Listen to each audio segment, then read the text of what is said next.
We begin CBS2 News at 5 with breaking news that could put more than 500,000 LA students out of school. LAUSD has filed an unfair labor practice charge against the United Teachers Los Angeles Union for refusing to take part in good faith negotiations. Today, both sides met with a state mediator for the third time to iron out their contract differences. Well, last month, the district offered a 6% pay raise over 2 years and class size reductions at 90 elementary and middle schools. Union reps called that insulting. Teachers have authorized a strike if negotiations reach an impasse.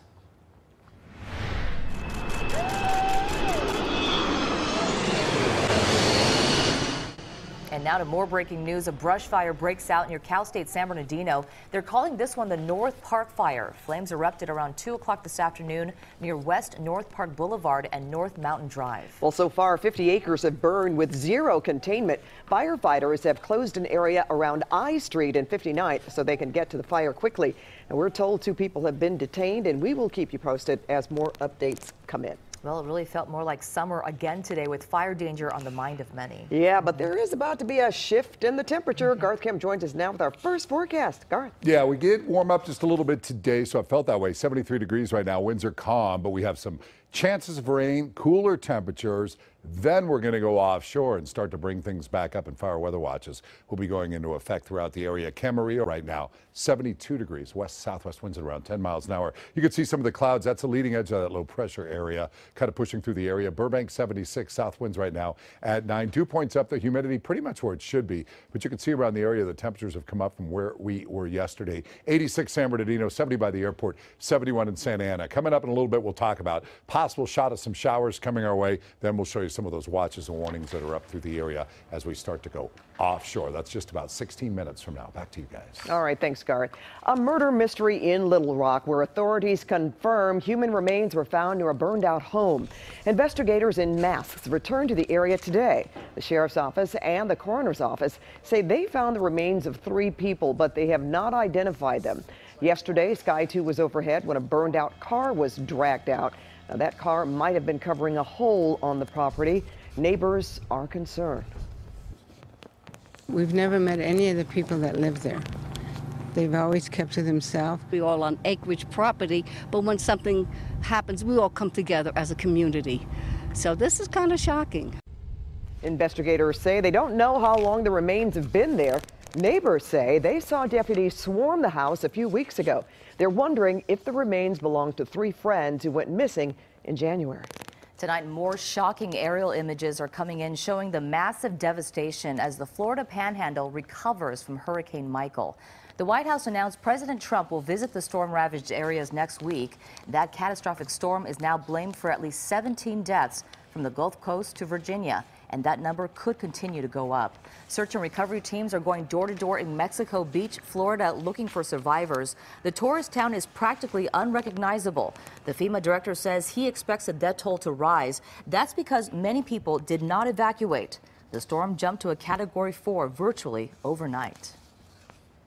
When the water started coming up, I was more scared there than any time I've ever been scared in my life. I could cry to think about it. Well, Michael caused massive flooding in Virginia and the Carolinas. It left a trailer park in Salem Village, Virginia, underwater. Last night, people rushed to rescue drivers when they got trapped in floodwaters. Hold on to your wallets. Gas prices are nearly sky high. Every year, gas prices are usually cheaper in the fall. So what's going on? Yeah, drivers are digging deeper now to pay for their fuel, and that's fueling their frustration. And CBS2 Inland Empire reporter Tina Patel is live in Eastvale with reaction and reasons the prices are up. Tina. Yeah, it is really frustrating. According to AAA, the average price for a gallon of unleaded in Southern California is now $3.88. That's the highest it's been in more than 3 years. Drivers around Southern California have noticed prices at the pump keep going up. They're way too high, too high. Around $4 a gallon in many places. Why so much? That's my question to other people, but it is what it is, and we need gas to go to work, places. So here I am putting gas. The gas tax in California is part of the reason we have some of the highest prices in the country. The taxes I know is more expensive, but I just think that they know that we need gas to make it, so what you gonna do, not get gas? Experts at AAA know that's not possible. They say the recent spike of 20 cents in the last 2 weeks is due to refinery issues up and down the West Coast. It's a temporary blip, but we may continue to see some high prices because of that supply disruption. But relief could be coming soon. In November, stations will switch to a winter blend of gas, which is usually about 12 cents cheaper to produce. In the meantime, they suggest drivers look around for the best deals. We found drivers going out of their way to take advantage of cheaper prices at Costco. They also told us they're driving more fuel-efficient cars. SUV, I don't think so. I'll stick to my Honda. But if prices don't level off soon, We're gonna have people start riding bikes in a minute. would you go that far? Yep. I'm just playing. I'll start riding a bird or something. Yeah, all of a sudden scooters looking a little bit better. Now, of course, there is that measure on the ballot next month to repeal the gas tax. We'll see what voters say if prices are still high on Election Day. We'll send it back to you in the studio. All right, Tina, thank you. A Santa Monica teacher has been removed from the classroom after talking about one of her former students, senior presidential advisor Stephen Miller. The district is trying to decide if she broke any rules or policies. But it's also not the first time Miller has been criticized by people who knew him here locally. CBS 2's Jasmine Veal has more. This is the elementary school where longtime Santa Monica teacher Nikki Fisk taught senior presidential advisor Stephen Miller in the 3rd grade. In an interview with The Hollywood Reporter Wednesday, she talked about her former students saying things like, "Do you remember that character in Peanuts, the one called Pigpen, with the dust cloud and crumbs flying all around him? That was Stephen Miller at 8.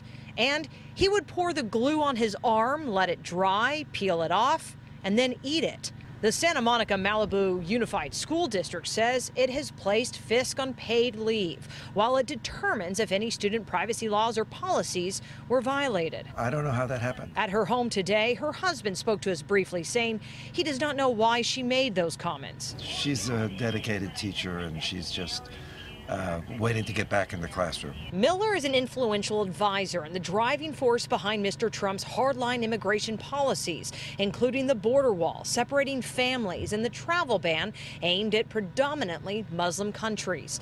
Last month, a Santa Monica rabbi called out Miller in his sermon, saying his zero-tolerance policy at the border is cruel and incompatible with their religious beliefs. To Stephen Miller. Miller's family belonged to the synagogue for a short time. Back at the school, parents seem to agree teachers should never talk like that about a child. The district sent them emails telling them why a substitute teacher will be in her classroom. When it comes to teacher giving criticism of our children, I don't know, it crosses the line. I get it because people are frustrated with the sentiment about Trump, so I get her interest in telling the story that he was a loner and he remained this kind of oddball, but I don't know. I side with the district. In that article, Fisk says that her student review was later erased that same year by the school principal.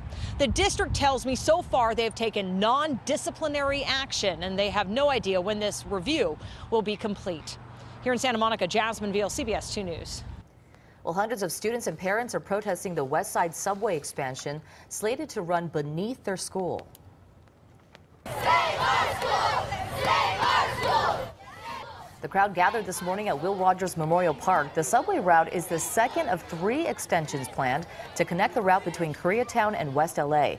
Protesters from the Beverly Hills School District want the route changed or federal funding withdrawn. They say the area is littered with oil wells and construction will leak toxic gas into the air. Why would you put a subway heavy rail under instructional buildings through heavy fields of methane gas and hydrogen sulfides? Safety is our critical concern. We have built safe projects throughout Los Angeles County. Beverly Hills is no exception. Well, Metro also says an environmental study found no evidence emissions from tunneling would exceed safe air quality limits. Well, almost 30 million Facebook users' personal information was accessed by hackers. That's the latest revelation from the company's biggest ever security breach. According to Facebook executives, it gets worse for 14 million of its customers. Hackers apparently gained even more personal information about them, including where they live, their relationship status, their religion, and part of their search history. This comes just 2 weeks after Facebook executives said hackers could log into 50 million users' accounts without them knowing. The FBI is on the case. Well, Wall Street ended the week better than it started. Bargain hunters gobbled up cheaper shares after 2 days of their portfolios taking a brutal beating.